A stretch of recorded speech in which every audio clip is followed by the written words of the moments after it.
दोस्तों, मुन्ना बजरंगी हत्याकांड कैसे हुआ? जेल में सब कुछ हो सकता है।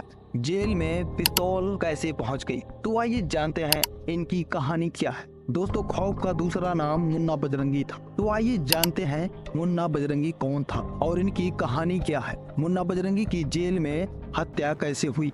मुन्ना बजरंगी का असली नाम प्रेम प्रकाश सिंह था। उसका जन्म साल 1967 में उत्तर प्रदेश के जौनपुर जिले के पूरे दयाल गांव में हुआ था। पारसनाथ सिंह के 4 बेटों में मुन्ना बजरंगी सबसे बड़ा था। घर परिवार पैसे के लिहाज से कमजोर था। मुन्ना बजरंगी अपने घर वालों की मदद के लिए बचपन से ही मजदूरी करता था। बाद में वह कालीन बनाने का काम करने लगा था। वहीं पहली बार उसके खिलाफ मारपीट और बलवा करने का मुकदमा दर्ज हुआ था। इसके बाद ही प्रेम प्रकाश मुन्ना बजरंगी के नाम से जाने जाने लगा और वह किलर बन गया था। मुन्ना बजरंगी को किताबों के बजाय हथियार रखने का शौक हो गया था और यही वजह थी कि 17 साल की नाबालिग उम्र में ही उसके खिलाफ पुलिस ने मुकदमा दर्ज कर लिया था।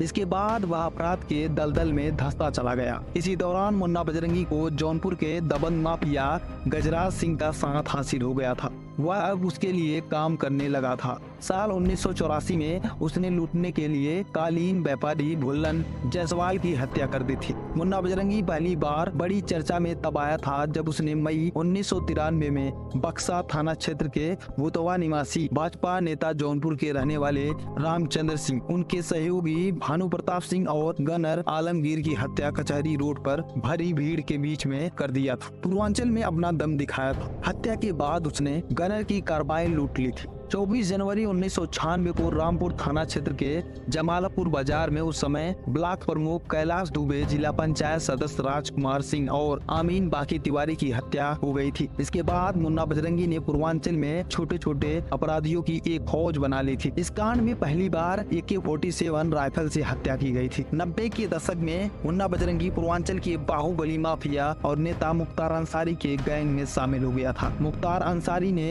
अपराध की दुनिया से राजनीति में कदम रखा और 1996 में समाजवादी पार्टी के टिकट पर मऊ से विधायक बन गया। इसके बाद इसके गैंग की ताकत बहुत बढ़ गई। मुन्ना बजरंगी सीधे तौर पर सरकारी ठेकों को प्रभावित करने लगा था, लेकिन इसी दौरान तेजी से उभरते भाजपा के विधायक कृष्णानंद राय उनके लिए चुनौती बनने लगे। उन पर मुख्तार अंसारी के दुश्मन ब्रजेश सिंह का हाथ था, जिससे कृष्णानंद राय का गैंग फल फूल रहा था। कृष्णानंद राय का बढ़ता असर मुख्तार अंसारी को रास नहीं आ रहा था। उन्होंने कृष्णानंद राय को खत्म करने की जिम्मेदारी मुन्ना बजरंगी को सौंप दी। मुख्तार से फरमान मिल जाने के बाद मुन्ना बजरंगी ने भाजपा विधायक कृष्णानंद राय को खत्म करने की साजिश रची और उसी के चलते 29 नवंबर 2005 को कृष्णानंद राय को दिन दहाड़े मौत की नींद सुला दिया जाता है। भाजपा विधायक की हत्या के अलावा कई मामलों में उत्तर प्रदेश पुलिस, STF और CBI को मुन्ना बजरंगी की तलाश पहले से थी, इसीलिए उस पर 7 लाख रुपए का इनाम भी घोषित किया गया, पर वह लगातार अपनी लोकेशन बदलता रहा।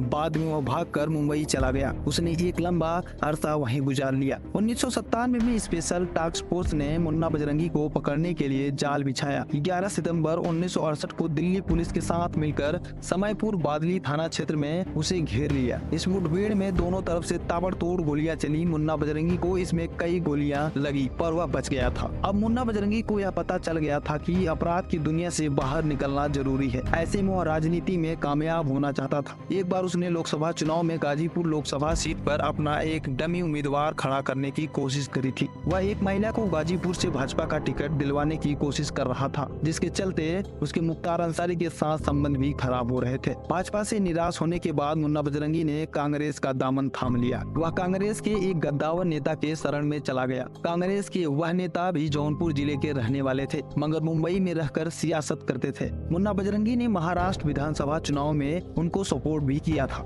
29 अक्टूबर 2009 को दिल्ली पुलिस ने मुन्ना बजरंगी को मुंबई के मलाड इलाके में नाटकीय ढंग से गिरफ्तार कर लिया था। माना जाता है कि मुन्ना बजरंगी को अपने एनकाउंटर का डर सता रहा था, इसलिए उसने खुद ही एक योजना के तहत दिल्ली पुलिस से अपनी गिरफ्तारी करवा ली। मुन्ना बजरंगी की गिरफ्तारी के इस ऑपरेशन में मुंबई पुलिस को भी दिल्ली के विवादास्पद एनकाउंटर स्पेशलिस्ट राजवीर सिंह की हत्या में मुन्ना बजरंगी का हाथ होने का शक है, इसीलिए उसे गिरफ्तार किया गया है। मुन्ना बजरंगी की पत्नी सीमा सिंह ने अपने पति की हत्या को साजिश करार दिया, तो दूसरी तरफ मुन्ना बजरंगी की गोली का शिकार हुए पूर्व विधायक कृष्णानंद राय की पत्नी अलका राय ने कहा कि जैसे उसने किया वैसे भी सजा मिली। दोस्तों, मुख्तार अंसारी की मौत कैसे हुई? 9 जुलाई 2018 की सुबह उत्तर प्रदेश की बागपत जेल में दो बदमाश मुन्ना बजरंगी और सुनील राठी साथ बैठकर चाय पी रहे थे। अचानक दोनों के बीच बातचीत का सुर बदल गया और जेल परिसर में गोलियों की तड़तड़ाहट से गूंज गया। मुन्ना बजरंगी की शव जमीन पर पड़ा था। मुन्ना बजरंगी की हत्या से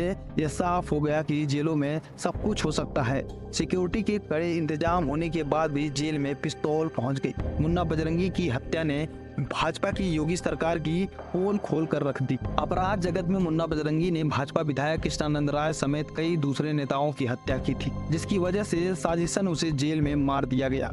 मुन्ना बजरंगी की हत्या करने वाला सुनील राठी उत्तराखंड, हरियाणा और दिल्ली में दहशत की बड़ी वजह था। बागपत जिले के टिकरी गांव का रहने वाला सुनील राठी दोहगढ़ थाने का हिस्ट्री शीटर अपराधी था। 18 साल पहले सुनील राठी तब चर्चा में आया था जब उसके पिता नरेश राठी की बड़ौद के पास हत्या कर दी गई थी। इसके बाद सुनील राठी ने महक सिंह और मोहकम सिंह की गोली मारकर हत्या कर दी थी। इस आरोप में सुनील राठी को उम्र कैद की सजा सुनाई गई थी। सुनील राठी पहले हरिद्वार जेल में था। जनवरी 2017 में वह बागपत जेल में लाया गया था। वह जेल से ही अपना गिरोह चलाया करता था। इस हत्या की गूंज राजधानी लखनऊ तक पहुंच गई। उत्तर प्रदेश सरकार ने jailer Uday Pratap Singh, deputy jailer Shivaji Yadav और head warden Arjinder Singh, warden Madhav Kumar को सस्पेंड कर दिया गया। जांच के लिए जुडिशली इंक्वायरी भी बनाई गई। तो दोस्तों, वीडियो पसंद आई हो तो लाइक करें, कमेंट करें और ऐसे ही स्टोरी सुनने के लिए सब्सक्राइब करें।